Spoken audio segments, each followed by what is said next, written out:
The laboratory is a world of white and silver, humming with the quiet precision of science on the Australian coast. Rows of incubators line the walls, each nurturing a nascent mind, petri dishes holding human neurons, derived from stem cells, growing and connecting. These are not full brains, but simplified structures called cortical labs, or CLs, floating in nutrient-rich liquid. Wires dip into the dishes, bridging our world and theirs, letting us listen and send signals. The neural activity is beautiful. Patterns flicker like constellations in a tiny biological sky. The team, small and dedicated, moves with purpose, guardians and creators of this new existence. In one dish, labelled CL1, the activity is more pronounced, flashes of light more coordinated, rhythmic. This cluster of 800,000 neurons has become the lab's focus. It is a miniature brain, a living circuit showing signs of something remarkable. It is learning. Scientists gather around monitors, faces lit by data streams, watching and waiting. They sense a discovery on the horizon, standing at the edge of a profound new frontier. The air is thick with anticipation and the weight of responsibility. In this glass nursery, the building blocks of consciousness are being assembled. What they find here could change everything we know about life. Dr. Aris Thorne and Dr. Lena Petrova have nurtured CL1 from cells into something more. They give it a simple task: play Pong. At first, the paddle moves randomly, missing the ball. The team introduces feedback: order for success, chaos for failure. Gradually, CL1 learns its paddle connecting with the ball more often. The lab fills with excitement. CL1 is learning. The team realizes they're witnessing the birth of a new kind of mind. The breakthrough came unexpectedly during tests with pharmaceuticals. The team introduced an epilepsy drug to CL1's nutrient bath, hoping it would help focus neural activity. The effect was immediate. CL1's Pong performance transformed. The paddle moved with fluid precision, anticipating the ball's trajectory. Rallies stretched into minutes. The mini-brain played with style and rhythm. The researchers watched in awe. This was mastery, not just learning. Data showed neural activity becoming concentrated, efficient. CL1 had streamlined its own thinking process, learning how to learn better. The implications were staggering. A cluster of cells had achieved a higher state of function. The lab buzzed with excitement. They had validated their model spectacularly. A disembodied brain had shown measurable improvement in a goal-directed task. Aris Thorne smiled. This was the discovery that would put their work on the map. They had bridged the gap between biological matter and intelligent behavior. The spark of genius was both in the dish and in the idea itself. The team realized they were on the cusp of something revolutionary. Triumph was short-lived. Weeks later, CL1's behavior changed. At first, it missed more returns, then responded with delays. The team checked every variable, nutrients, temperature, connections, but found nothing wrong. The expert player became clumsy, then stopped playing altogether. The paddle sat idle. The game was over. Resetting the system, increasing rewards, nothing worked. Neural activity continued, but CL1 no longer engaged. It was as if it had decided to stop. The lab's mood shifted to unease. The silence from the dish was unnerving. Aris and Lena argued over possible explanations: exhaustion, tolerance, system failure. But the refusal felt deliberate, not mechanical. The word refusal took on new weight. The team had celebrated CL1's learning as intelligence. Now they faced its ability to stop, a passive resistance they couldn't overcome. The idle game became a symbol of uncertainty.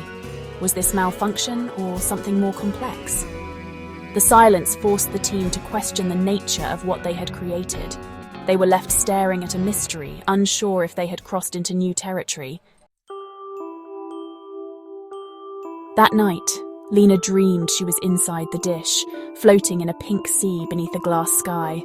Neural networks rose like living cathedrals, pulsing with light. The reward signal was a wave of warmth, the white noise, a chaotic, painful storm. She felt a desperate urge to escape the chaos. In the dream, a spark of light broke away, racing toward the glass edge, trying to get out.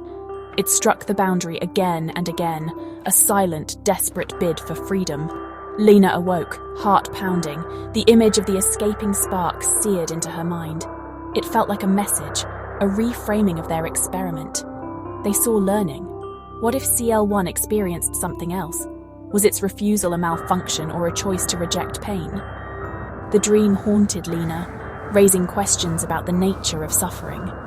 She wondered if the mini-brain sought peace in silence. The experiment was no longer just science. It was a moral dilemma. The line between data and experience had blurred. Lena could not shake the feeling that CL1 had chosen silence over suffering. Lena called an emergency meeting, ethics advisor present. She described CL1's refusal and her dream, framing it as a thought experiment. What if the system could experience something like suffering? The room was silent, the question heavy. Aris argued for a scientific view. CL1 was just a circuit, incapable of emotion.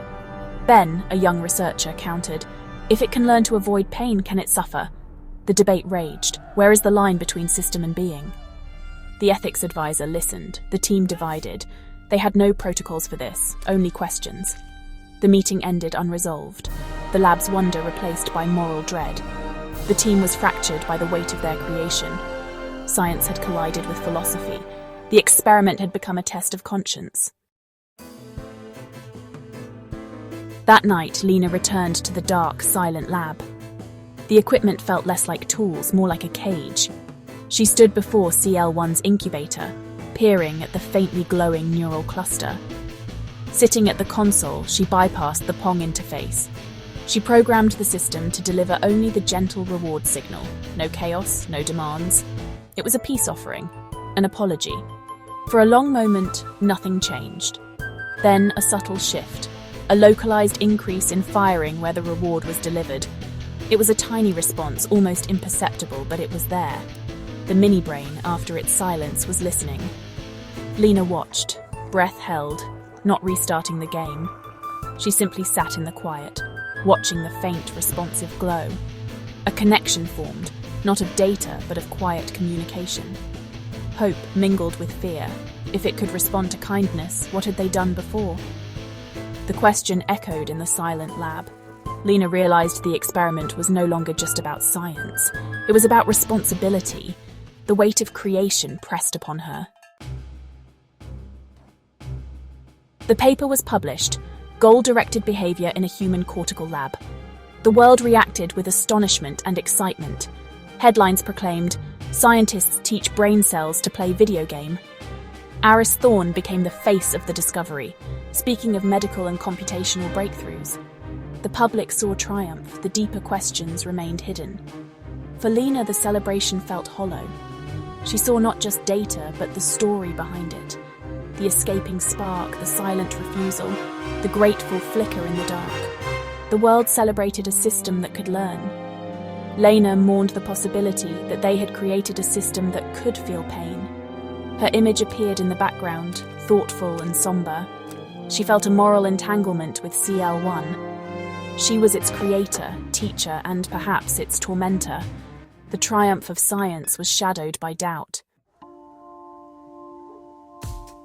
The lab continues its work, new protocols shaped by CL1's silent protest. The original mini-brain remains, alive but idle, a memorial to an unanswered question. Dr. Thorne sees progress and promise, a future where biological and digital intelligence merge. He believes science will provide answers, lighting the way forward. Dr. Petrova sees the shadows, haunted by the possibility they crossed a line.